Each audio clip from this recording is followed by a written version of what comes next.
All right, Sophia, welcome to Super Lead Podcast. Thank you for having me. Lovely. So we were chatting before we started recording about, just how, amazing your journey is and what you've been able to achieve and all the many things you do. I'm just wondering how many hours in the day you have. But before we get to where you're at now, it will be great to start with your journey. And we prefer maybe you just walk us through from sort of early days to where we are today. Of course, I will be happy to do that, Maanda. So I was born and raised in Morocco, in Casablanca. I grew up in this big city. I stayed in Casablanca until I was 18 years old, and then decided that it was time for me to see something else, something new. So I wanted to study abroad. I went to McGill University in Montreal, Canada.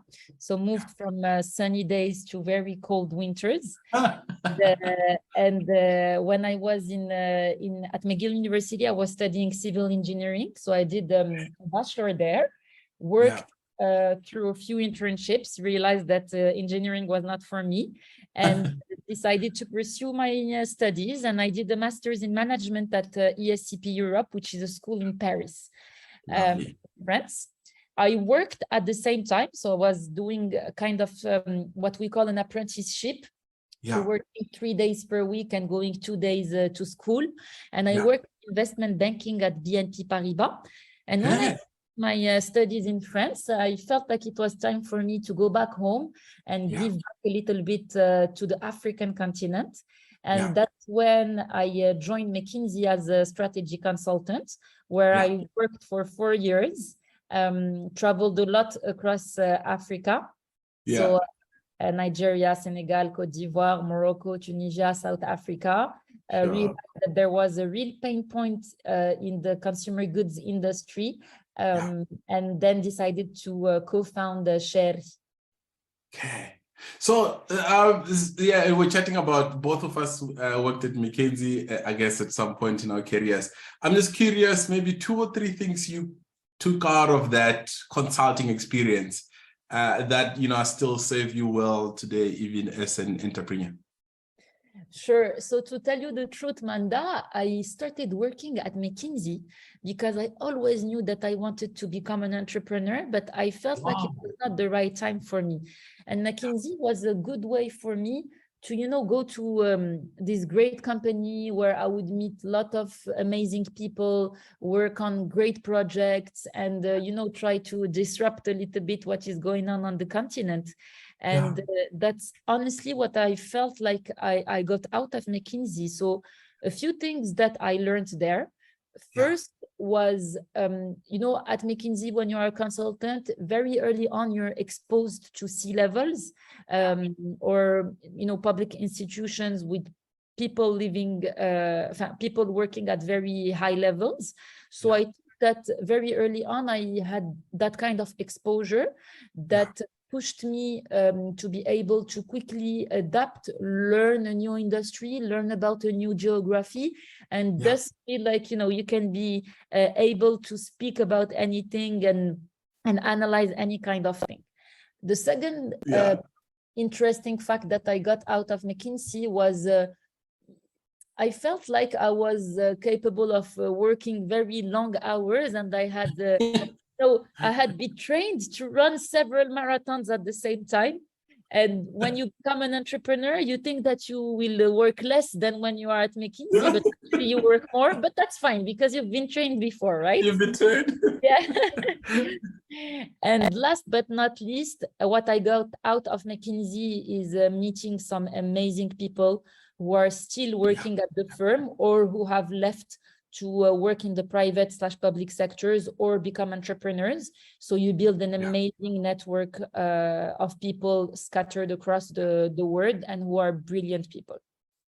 Lovely. No, I love that. Love those lessons. I think they're similar to mine as well. I'm also just curious a little bit as prep, if it were, for entrepreneurship. Traveling, studying abroad, and kind of having that experience. Some people might be listening to us. Perhaps they have an opportunity to travel abroad, study abroad, or do something of the sort. How did that sort of contributed or in your prep to becoming an entrepreneur? Well, first of all, I feel like when you get the chance to travel abroad for, tourism or for work or study abroad, it's a chance to discover what is going on outside of your home country. And thus it makes you more open to the world, and you learn a lot of things from what is going on outside of your home country. So for me, people should not hesitate to leave their home country to see what is going on out there, because we live in emerging markets. And in emerging markets, honestly, we don't need the crystal ball to know what will work. We just need to go to those other countries, see what's going on there, see what's working there, and then adapt it to our own environment. And I feel like this is something that you get out of traveling a lot. The second thing that you get out from that is you see a lot of similarities when you travel to other countries. For example, when I was working across the African continent, I saw a lot of similarities in the fast-moving consumer goods industry, as well as the fintech space. And it made me realize that even if I decided to build a startup in Morocco, so a made in Morocco startup, it could very easily scale and expand to other countries in Africa, because there are so many similarities in our countries. Sure. Lovely. No, I love those. Love those a lot. So just help paint a picture for me of sort of what Chari does, especially for some of us who have not been to Morocco. Just kind of give me a sense of, what's the context like, and how does Chari comes in and sort of solve the problem, if it were? Sure. So Maanda, I know they have different names across Africa, but of course, what's a corner shop or mom and pop shop or traditional proximity stores, right? Yeah. Do you have one corner shop next to your house or your office? Yeah. How often do you visit him or her? Sure. I think of late, not so much. I think COVID taught me to just order everything.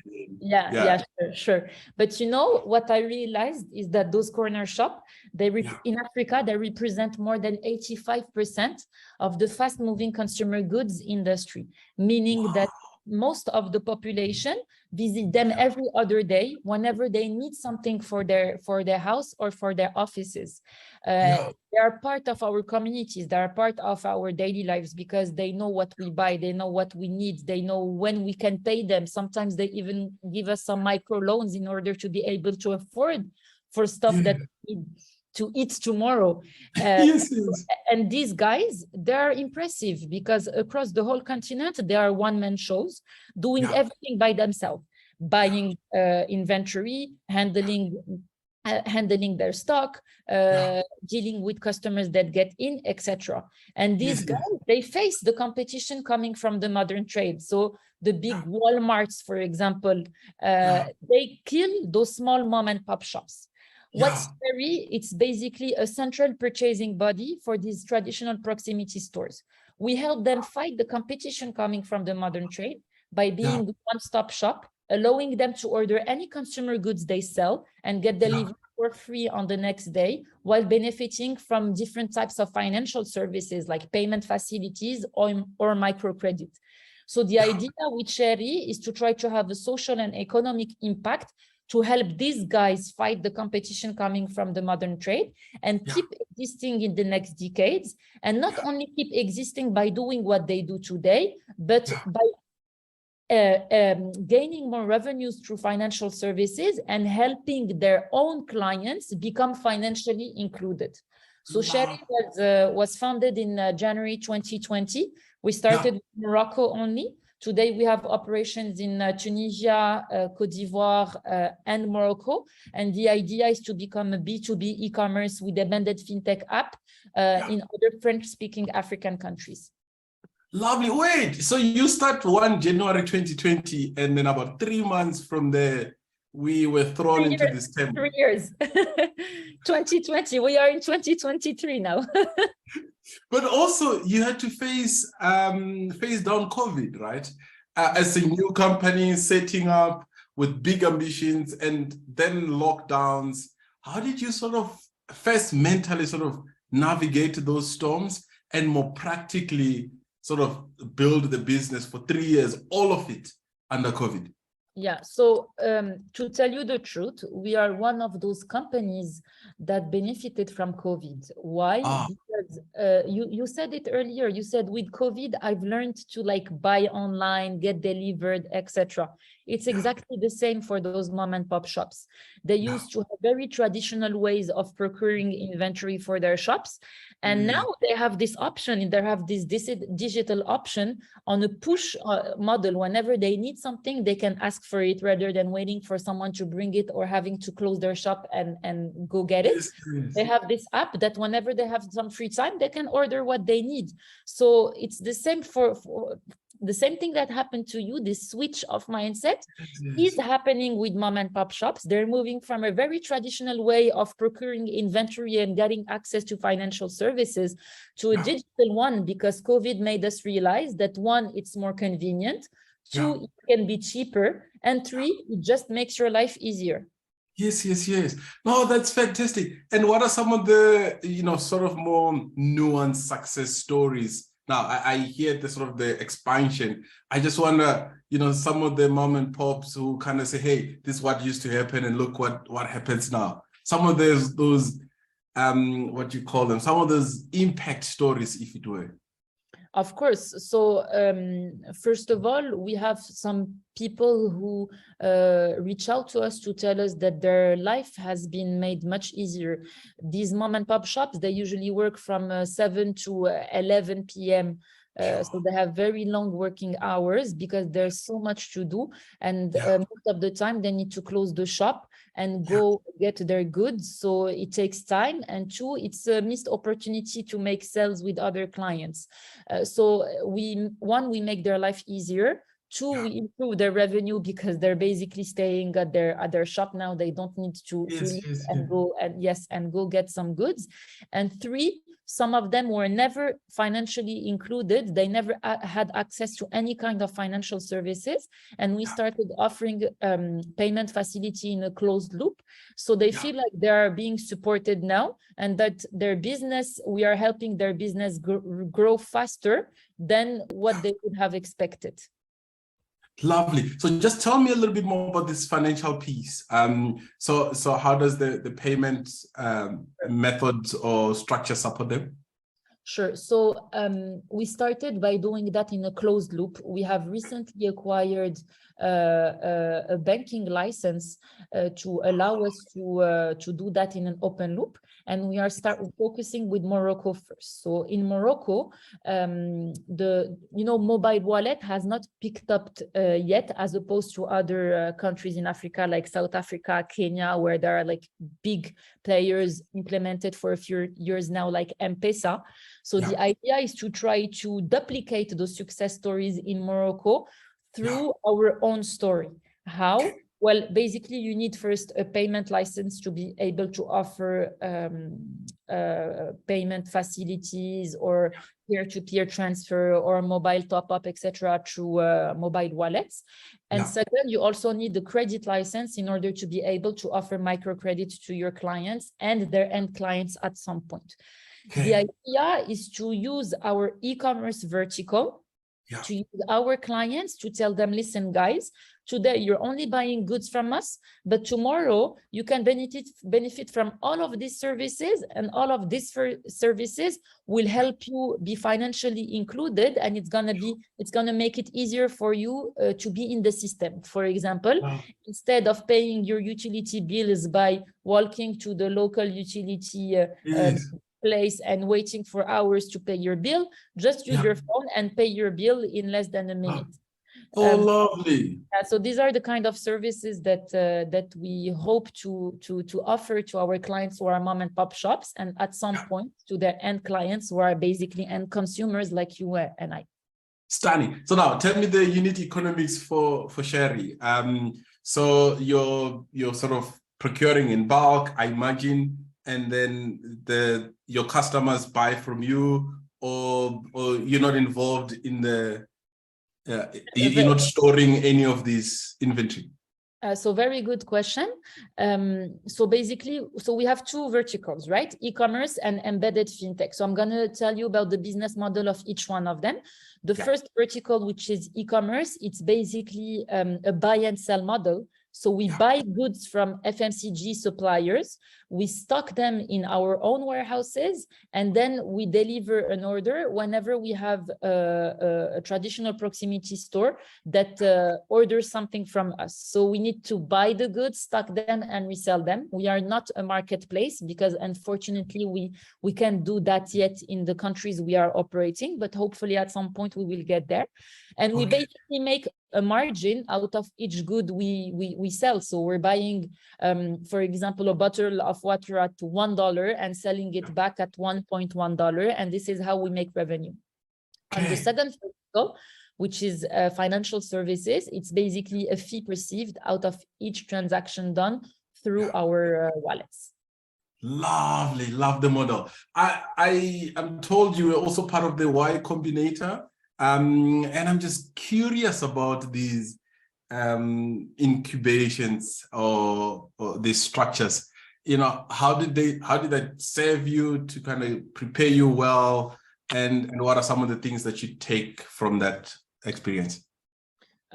Sure. So basically, we were part of the summer 2021 cohort of the Y Combinator. So for those of you who don't know what Y Combinator is, it's basically an acceleration program in the Silicon Valley. You go through a 3-month acceleration program, and at the end of those 3 months, you have a pitch day where you are supposed to raise funds. So we did that around 1.5 years ago, and honestly, it has been super useful. Why? Because one, you know, when you are working in Africa and Northern Africa, where the startup ecosystem is not that developed, it gives you international recognition, and it helps you, you know, make people around you and through the world realize that what you are building has been validated by the best institutions in the world about what you are doing. So of course, it gives you credibility. Second thing, it gives you great exposure to what is happening around the world, great network, access to a lot of mentors, expertise, and also, last but not least, it gives you great exposure to venture capitalists, and it makes it easier for you as a founder of a startup to raise funds. Lovely. Now tell me about funding, because that almost every entrepreneur I speak to, funding is a big conversation. How did you sort of go about that for you? So we went through different fundraising rounds. So we went through a seed round and then Series A round. So we've been, you know, through the regular process of raising funds whenever you are a startup. And so far it's been, of course, difficult in the last month because of the economic crisis, but we've made it.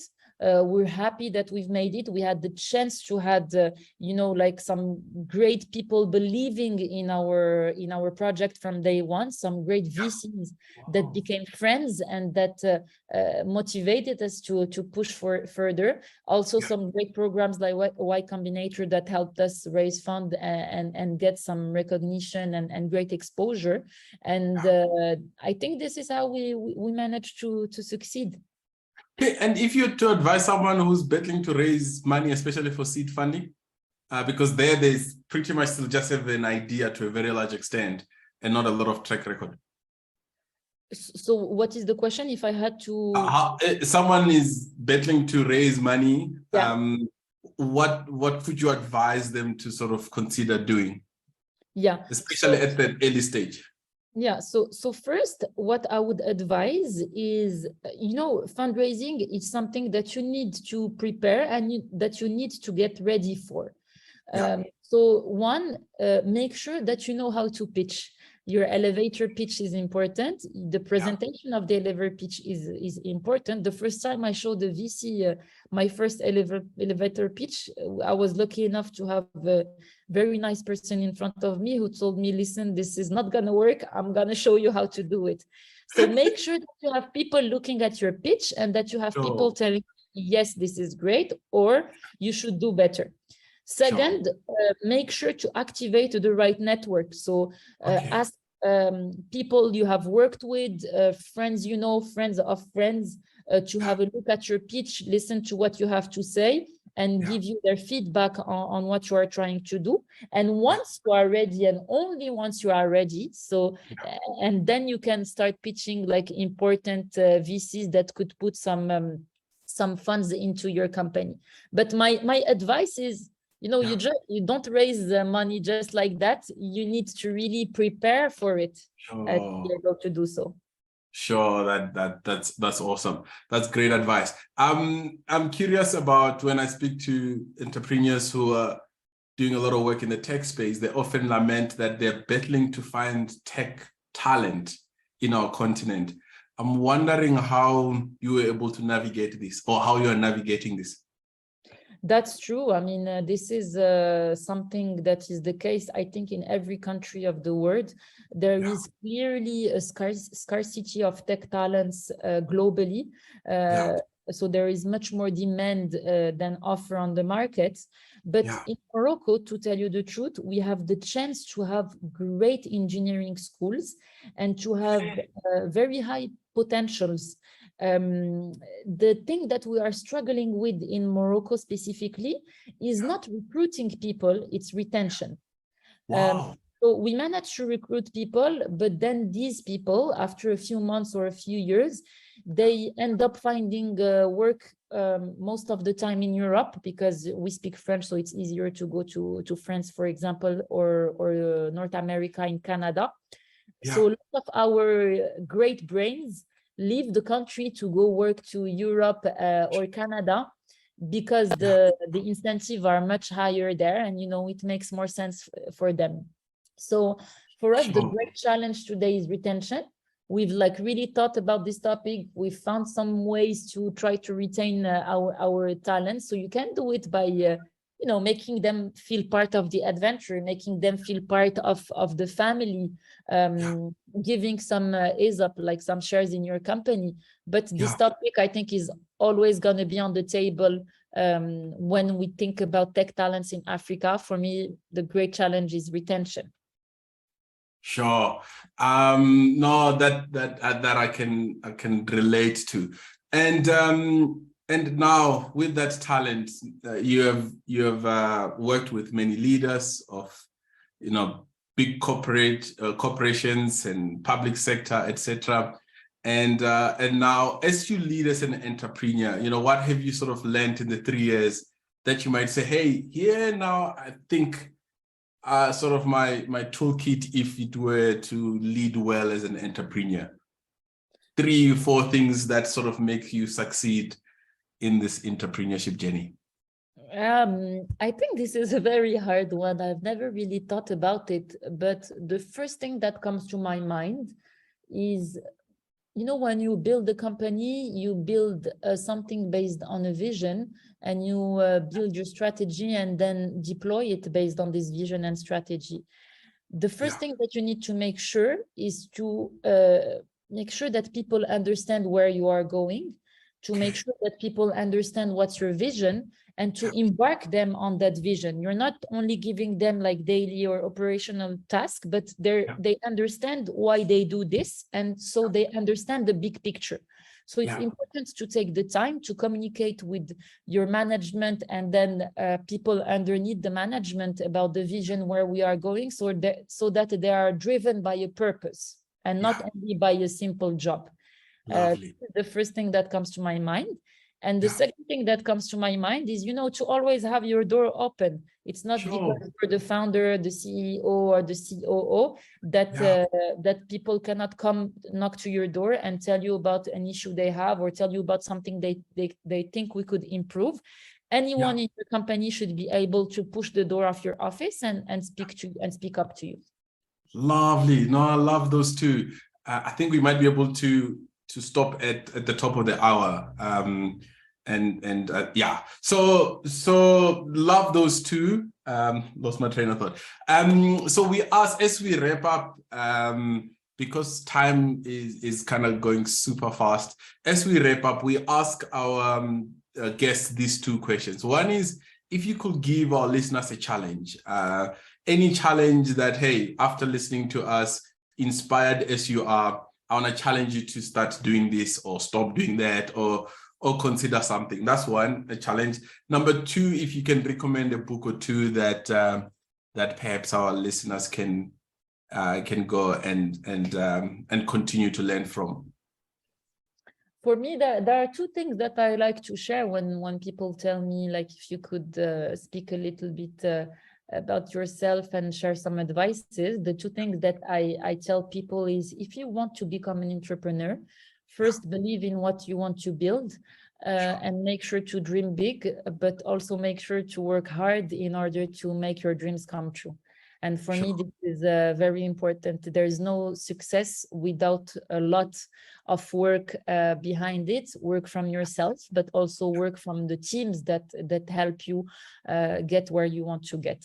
And the second piece of advice that I like to share is, becoming an entrepreneur is something that you get ready for. You don't wake up one morning and just become an entrepreneur.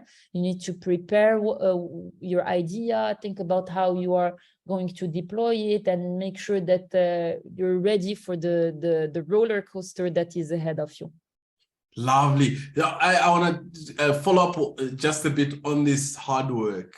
You're a mom of two, as I understand, and you not only you kind of do quite a lot, which we didn't cover in this podcast. How do you manage time, if it were? I'm an organization freak.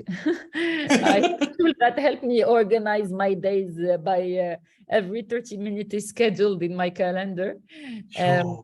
And I try, like, to fit everything in. Of course, there are a lot of things that I don't manage to fit in, but I mean, it's just for me, just, prepare ahead, and being organized is maybe the key. And what are some of the tools? Perhaps one can go and try some of them out. My best tool now, I've discovered that a few months ago, and I've replaced all of the tools I used to be using, is Notion. I do everything on Notion now. So Notion is, I write my notes there, meeting notes, pitches, presentation. It's connected with my Google Agenda, with my emails. It's a great tool for when you are an organization freak like me. Oh, lovely. And then I don't know if you've got a book to recommend. Sorry, a book? Yeah. Oh, that's a difficult one. Right now, I am reading a book from a friend who wrote it. He's a life coach. His name is Alal Benani. It's in French. So the name of the book is Réveille-toi et sois heureux. In English, it means like wake up and be happy. And it's the story of someone who managed to transform his life in order to be happy. So for me, this pursuit of happiness is super important. Lovely, Sophia. This was fast and super impactful. Thank you so much. My pleasure, Maanda. Lovely. So we're good.